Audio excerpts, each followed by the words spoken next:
साथियों, आज केंद्र और राज्य सरकार के प्रयासों से भी बहनों बेटियों के लिए नए नए सेक्टर खुल रहे हैं। आज हमारी बेटियां बड़ी संख्या में फौज और पुलिस में आ रही हैं। हर महिला को गर्व होगा, आज हमारी बेटियां लड़ाकू विमान उड़ा रही हैं।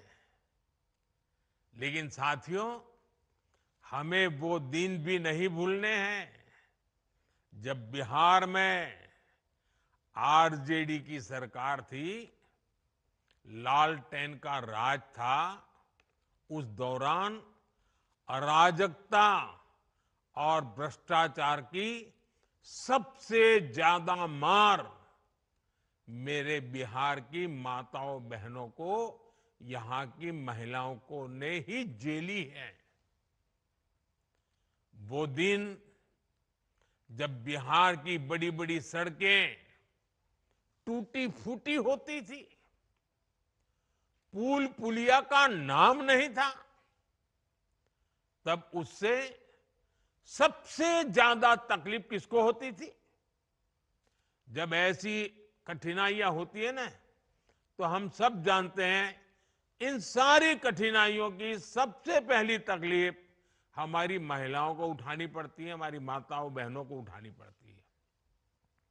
और आप तो जानते ही हैं, बाढ़ में तो परेशानी कितनी बढ़ जाती थी।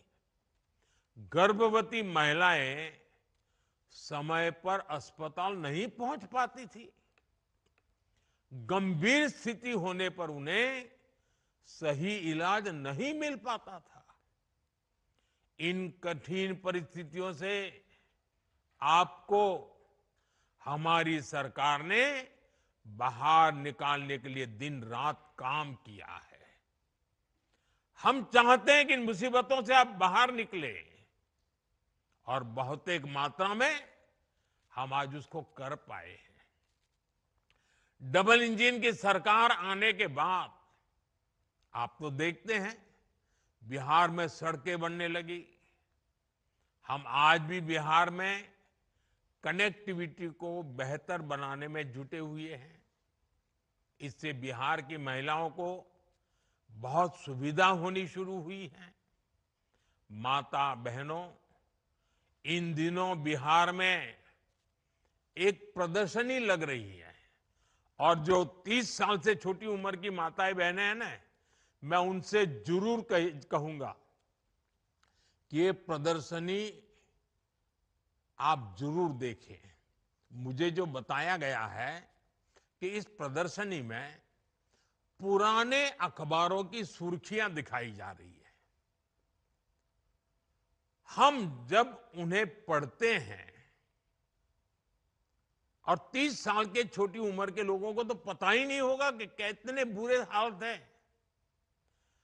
और बूढ़े लोग, बुजुर्ग लोग भी पढ़ेंगे तो उनको भी लगेगा, उनको याद आता है कि आरजेडी के राज में बिहार में किस तरह का खौफ था। कोई घर सुरक्षित नहीं था। नक्सली हिंसा का आतंक बेलगाम था, और इसका दर्द भी सबसे ज्यादा महिलाओं को सहना पड़ता था।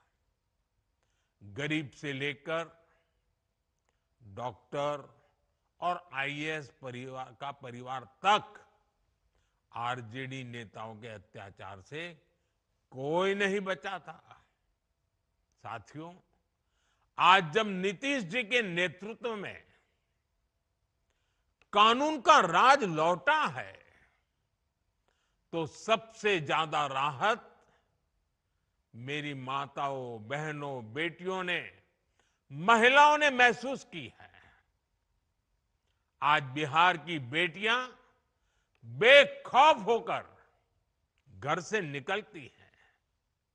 अभी मैं 4 बहनों को सुन रहा था, जिस प्रकार से बहन रंजीता जी ने, बहन रीता जी ने, नूरजहान बानू ने, और हमारी पुतुल देवी जी ने जिस प्रकार से आत्मविश्वास से बातें बताई, ये नीतीश जी की सरकार के पहले तो संभव ही नहीं था। उन्हें देर रात में भी कहीं काम करने की सहूलियत संभव ही नहीं थी। मैं जब भी बिहार आता हूं तो महिला पुलिसकर्मियों की इतनी बड़ी संख्या में तैनाती देकर मन को बहुत संतोष होता है। इसलिए आज हम सबको मिलकर ये प्रण भी करना है कि बिहार को फिर कभी, ये मेरे शब्द लिख के रखिए माताएं बहनें, अब बिहार को फिर कभी उस अंधेरे में नहीं जाने देंगे। अपने बच्चों को बर्बाद होने से बचाने का यही रास्ता है।